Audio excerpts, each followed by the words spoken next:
I'm Susan Harlow from San Francisco Public Library, and with me is Annette Klause, the author of the best-selling The Silver Kiss. Annette is in the Bay Area this weekend to receive the Young Reader's Choice Medal. Is that the award you're receiving? California Young Readers Medal. California Young Readers Medal for The Silver Kiss.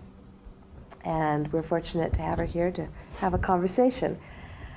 The reviews on The Silver Kiss have described it as shimmering, as seductive, as startling, and I'd like to know what's the most startling thing to you about the success of The Silver Kiss. I just find it all rather startling, actually, because I was just happy to get my book published, and I thought, well, gosh, if it just sells out that first printing, and if one or two reviews are good, they'll let me do another one. And then this one sort of just took off, and it got starred reviews, and it's won 4 state awards, and it got on several best of the year lists, and it's just been amazing. It's more than I ever dared imagine, let alone expect. And this is your first book? Yeah. Right? Yeah. Yeah, that is very remarkable. It also results in another S word, scary. And why is that? Because you think, oh my God, can I do it again? Mm-hmm. Mm-hmm. And they're encouraging you to do a similar kind of book again, or? Well, I think that's what they were hoping. Uh-huh. I think publishers do tend to be like that. If one thing works, they want to do it to death, I think. Yeah, like movies. But I had started on another book, which is another S word, science fiction. That's right. And I think they were a little hesitant at first when they found out. But I said, well, I'm really enjoying this, and this is the one I want to do. And so they went with it. And that's getting starred reviews. Yeah, it just came out in September, and it's been, again, getting starred reviews. And I just heard that it's going to be on the School Library Journal Best of the Year list. So, phew, thank goodness. So you can do it again. Well, apparently, yes. It's hard to see that it might be quite as successful as The Silver Kiss, because it's hard to believe anything could have been that successful. But and the name of this second book is Alien Secrets. Alien Secrets. Yes. Now it's interesting. I think that there's something that you've done in both those books. There's a relationship between Zoe, the teenage girl, mm-hmm. and Simon the vampire in The Silver Kiss, and there's a relationship between Puck, the young girl in Alien Secrets, and Hush. Would you say his name for me, the alien's name? Hush Washunya Shanyaha. Great name. Between those two, and they're not dissimilar, I think. You've found a way to make the alien in each case very human in a way. And I wish you'd talk about that a little bit. Well, I suppose in both cases, I'm trying to show that it doesn't matter what a person's background is, where they're from. There's something in them, usually, that you can relate to, that you can understand, and you have to look beyond the outer trappings. Obviously, you don't usually expect to meet some dead guy, but like Simon. And yeah. Yeah. But even though he's a vampire, he was a human, and there's still a lot of the human elements in him, and so he's able to see through to those and care for him and worry for him. And Puck is able, in Hush, to be able to see the things that in common with her. He's going home in disgrace, and so is she. He's been entrusted with a special artifact of his people that had been kept hidden all the years of slavery, and someone's stolen it from him. She's been kicked out of school. They're both going home to the same planet, and they both know they're in trouble. Mm-hmm. Well, she doesn't think there's anything that she can do to help herself, but damn it, she's going to help him. Right, and that forms their bond. Yeah. Yeah, but you've really zeroed in on something special with him, I think. You've developed a whole language or a way of speaking. The reader doesn't see his language, but we see how his language translates into English. Mm-hmm. Yeah. And how did you find that? With great difficulty. You said you've done a lot of research, kind of. You might talk a little bit about that process. With Hush, I have to admit, it was more of a gut level thing. I sort of felt him. I sort of knew what he was like, and I started to write the way he spoke. And then I went back through and I sort of tried to figure out what I was doing and tried to even it out. Like sometimes it was inconsistent, and so I tried to see what I had already done from a sort of instinctive level, and then tried to decide what were the rules of his language coming out here, and then went back over and tried to make it all consistent with that. Mm-hmm. And then sometimes it was getting a little too convoluted, and so I had to make it a little simpler, so that I thought, gosh, I'm going to lose readers if they start trying to puzzle what on earth he's trying to say. Right. But I also remembered growing up and trying to learn other languages. I wasn't very good at other languages. I tried French and German, but I remember what threw me the most were the idioms, the special phrases that just are not really translatable to anything understandable in another language. And I thought, well, probably Hush has those too. So if you notice in the book, there's sometimes he'll say something, and of course my mind goes blank right now, and I cannot pull one right out, but he'll say something which is like a saying of his people that you can figure out what he means, but it's nothing that you've actually heard. Yeah. You say that you sort of listen to your gut on Hush. And you mentioned earlier today that you did the same thing in writing The Silver Kiss, that it's a very visceral book for you. And it's interesting that you've written these books for young people. And could you talk a little bit about how you chose to write a book for young people? Arrested Development. You're still 15, right? Yeah, exactly. Honestly, don't look at the wrinkles. I'm really 15. I don't know. I think it is. Some of it is still working out my adolescence. All I can think, there must be unfinished business there that I'm still coping with. I don't know that. But I just enjoy. I mean, that's the way the things I write come out. It just happens to be things that seem to be of interest to younger readers.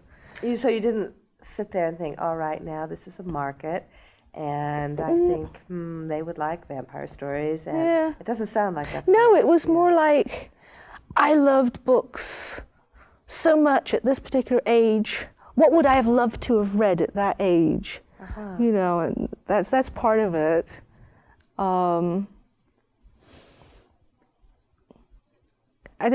It's hard to say why I write. It's just the way it comes out. Yeah. And my friend asked me, she said, when are you going to write an adult book? And I said, well, I don't know if there's one in there. I guess it's going to come out one of these days. But some people might say The Silver Kiss is an adult book. Well, adults certainly enjoy it. It's also a very subversive book. There's another S word. Oh.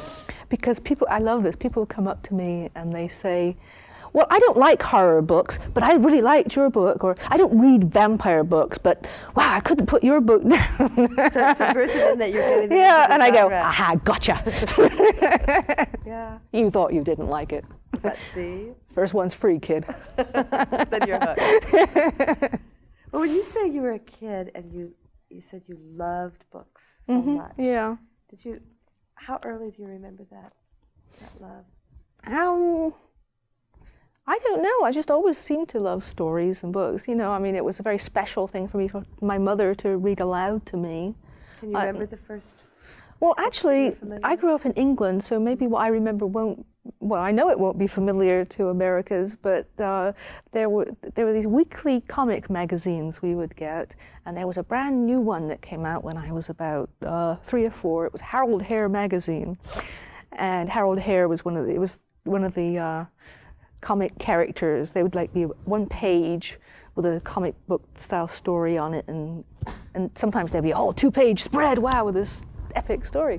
And so those were my favorite stories back then. The Adventures of Gulliver Guinea Pig was one ongoing story I really enjoyed. And then there was Mooney, who was this creature from the moon who was black with white spots, and he could change into things, but everything he changed into was black with white spots. So he could camouflage himself, or he could not.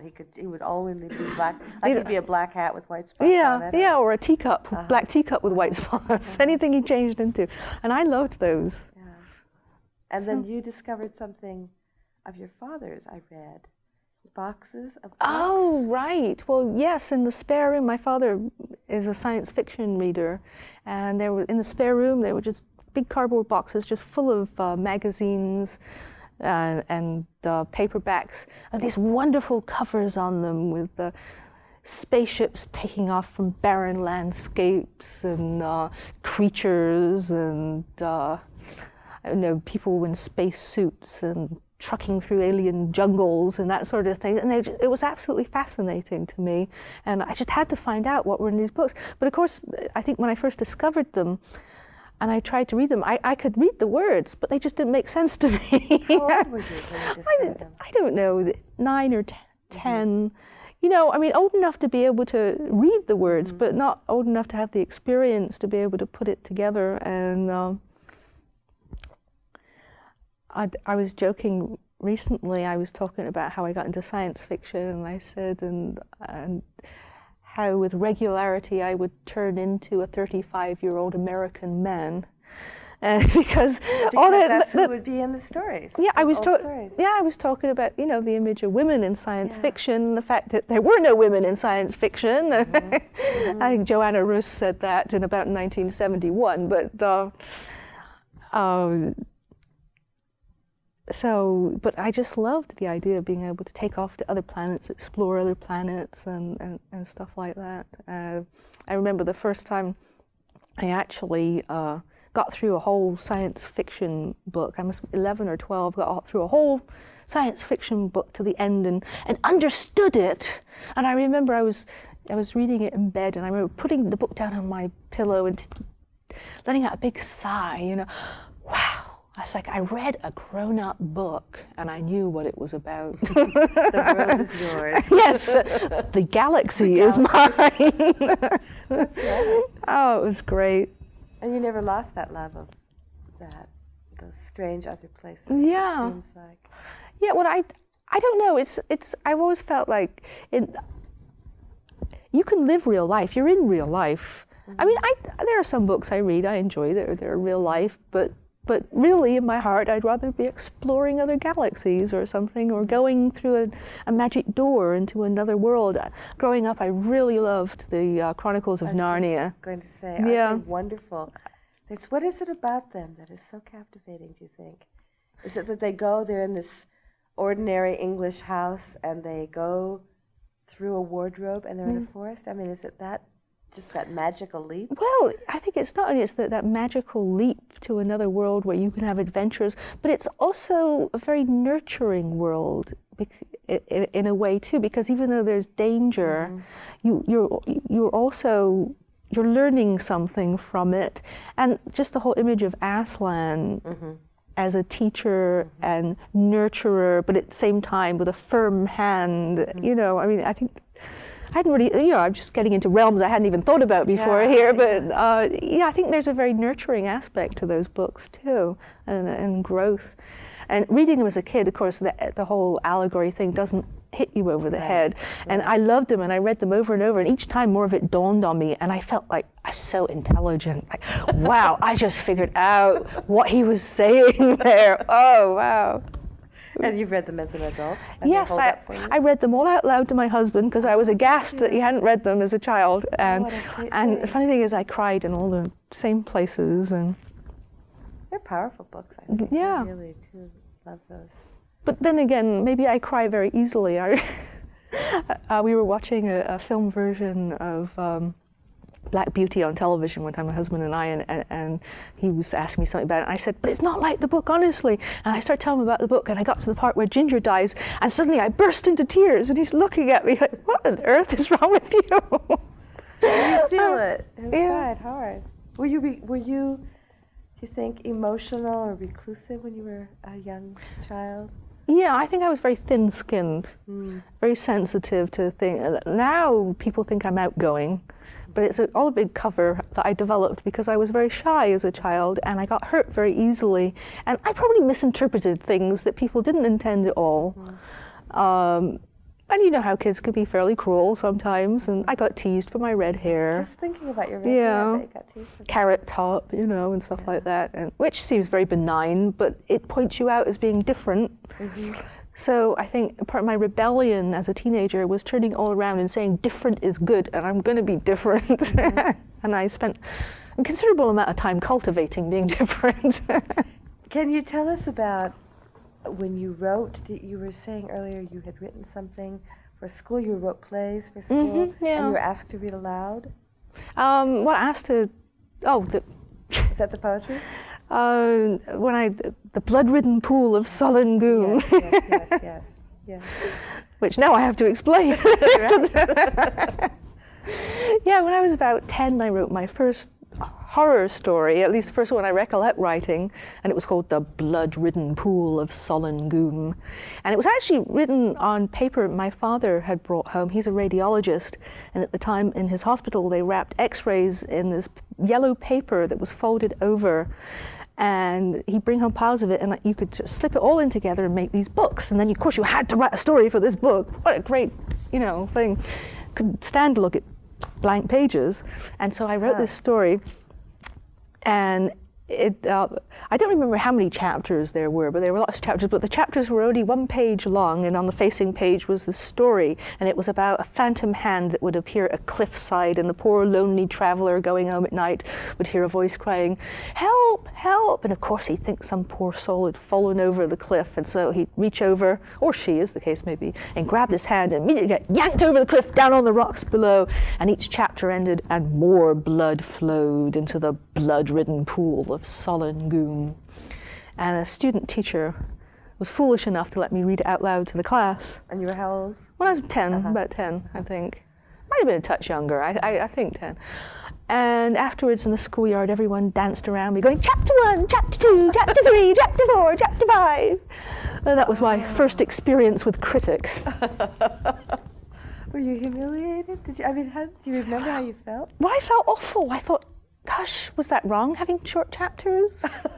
You still were wondering about the form then.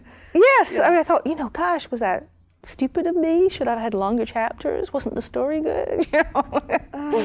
That's remarkable, really. And then you moved to the United States when you were 15. Yeah. And now, I've been wondering, since you've written the your two novels, both have to do with someone who is alien to the world in which they're placed. You probably see this question coming. Yes, I see it rolling towards me with the speed of a... Yes. Well, I wondered, when I read that you had come here as a teenager, if you felt very alien, because teens do anyway. Yeah. They're pretty alien. Well, strangely enough, because I was different, I made friends quicker in this country. Because people were intrigued that I was from England, and I became a novelty, and people wanted to be friends with me, and sort of posh to be English too. Yeah, it sort of included me on things, and it was very puzzling actually, but I liked it. But then people would say to me things like, "Say something," because they wanted me to talk, and I could say something. It made me feel very self-conscious. I think I felt more of an alien in England. We moved several times in England. So I did go through the experience several times of having to adjust to a new place and new kids and everything. And I moved, in fact, when I was about 6, we moved from the southwest of England to the northeast. And I spoke very differently from the people up there. And where I was born, the accent is very round vowels and sort of, and then up north it's very guttural. Say something. I don't think I can anymore, but with with a very more clipped vowels and with a glottal stop. Sort of a more guttural, and so I spoke very differently, and I got teased a lot for that. I remember consciously practicing to say my name differently, because when I went up north, I'd say my name Annette Curtis. Like that. And so I had to practice my consonants so that I wouldn't stand out. That's funny what kids can do to you too about that kind of thing, isn't it? Well, then you grew up and became a librarian. Yes. Oh, that's a big Oh, how leap. depressing. No. Well, now. What prompted you to become a librarian? How did you? Sheer desperation. No, it really, You wanted a job. Yes, well, I was an English major, and I thought, oh God, what am I going to do with an English degree? And actually, well, I loved going to libraries as a kid. I mean, that was our big treat on Saturday, and my father would take us to the library, and I just remember that wonderful feeling of coming home with a huge stack of books. This just, just this anticipation of what was there. And I remember, as a child doing the obligatory "What will I be when I grow up?" essay, and writing about, well, I'd be a librarian. I'll work in a library. That would have been, it seemed like a great idea to me. Then I did a bit of research and found out that you actually had to go to college and do all this other stuff. And I thought, I don't know, it sounds like a lot of work to me. So I handed in the essay and immediately changed my mind about the whole thing. So until a senior in college, when I realized that what you do with an English degree, and I remembered that essay, and I thought, aha, I have done most of the work already. Well, now that's interesting. You're going to find this segue kind of a strange one, but just as so you remembered your essay you'd written, and you were telling us earlier today about remembering poems that you'd written as a little girl about death that you used. And actually a vampire story you had written that you used as sort of the skeleton for the Silver Kiss. Yeah, well, actually, when I was 14, I had read my first vampire novel and was absolutely enthralled. And actually, the vampire in that book hardly ever showed up at all, although he was pivotal to the action. It's a book that's never been published in this country. And so I sort of latched a hold of that vampire boy in the story that hardly appeared, and built him up and made him mine, and wrote this hideous sequence of poems about him and his brother and vying over a human girl. The good vampire falls in love with the human girl, but the bad vampire just wants to destroy her to bring his good brother back to the fang, I think was the expression. Back to the fang. Oh, it was good. very melodramatic and overwritten and absolutely hideous. And I like that. And so years later, when my writing teacher was telling me, Annette, your short stories are not short. You want to write a novel, and I was saying, do I? Are you sure? I thought about that because he said, well, think of something that you would write about. And I knew I wanted to write for young readers, and I thought, well, what was I enthralled with at, say, the age 14? And I remembered those poems. So I still have them. So I saved just about everything. And I went back and looked at them and laughed hysterically, actually. Oh, God, oh. And you've actually put a piece of one of them in One of Silver Kiss. the poems is in the Silver Kiss, yes. I have to admit, I did revise it a bit, but it was probably the least melodramatic of the poems.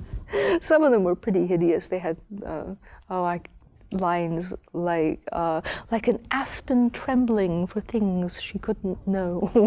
And you cut that from the final. Oh, it wasn't in that particular poem. It was in one of the others. And it was actually, the poems were interspersed with little prose paragraphs to sort of to continue the narrative a bit, and then it was sort of like, I guess, a musical. A musical? Well, where you have the song, then you have the words, then you have another song. Yes. So. Well, what is your next book coming up? You've done The Silver Kiss, your foray into vampire lore, and then Alien Secrets, which is your science fiction tale, and you have a werewolf book. And is that why you're wearing a wolf? Yep. Thematic jewelry, I don't know. Yeah, I knew I wanted to write another book about for the same age level as The Silver Kiss. And so I was thinking, well, what other sort of spooky stuff do I like? And I was thinking werewolves. I like werewolves. So I was sort of toying around with ideas, so basically sort of brainstorming and thinking about things. And I was driving to work one day, and I get some of my best ideas either driving to work or in the shower. Who knows why? And gosh, you think if I could take a shower in my car, what kind of ideas I could get? No. But a little scary on the road. I'm scary on the road anyway. But I was driving to work, and suddenly I, just vaguely thinking things about werewolves, and suddenly I felt my spine get stiffer. and my eyes narrowed, and my nails got longer, my teeth felt ever so much a bit pointier. And I started thinking these werewolfy thoughts. I started thinking like a werewolf girl. So I don't know where this girl came from, but it's like suddenly, it sounds really totally twisted and bizarre, I know. But I was getting a feeling about this girl. It was like this coming through me, like she was going to be, like she was angry about something, but she was kind of sexy too, and very intense and powerful and emotional. And I started to realize that it actually tied into a lot of the ways I felt as a teenager too. And I started to think about, well, who is this girl? And playing with the thoughts and everything, and thinking about how I don't know, she's angry about something, she's alienated, and she's also really horny. So I started figuring out why she was feeling these ways and what she was going to do about it. And I figured, well, you know, since you mentioned 2 books where I have a human girl getting involved with an other, so I thought, well, she's going to have to be an other getting involved with a human boy. So this will be it's almost like a trilogy in a sense, in a way. I'm sure, you know, that someone could write some great essay about this. A master's degree. What is your title? Yeah, right now, Blood and Chocolate. I like that. I think we're out of time. Oh, okay. I love that, though. Thank you so much. You're welcome. It's great. Thank you.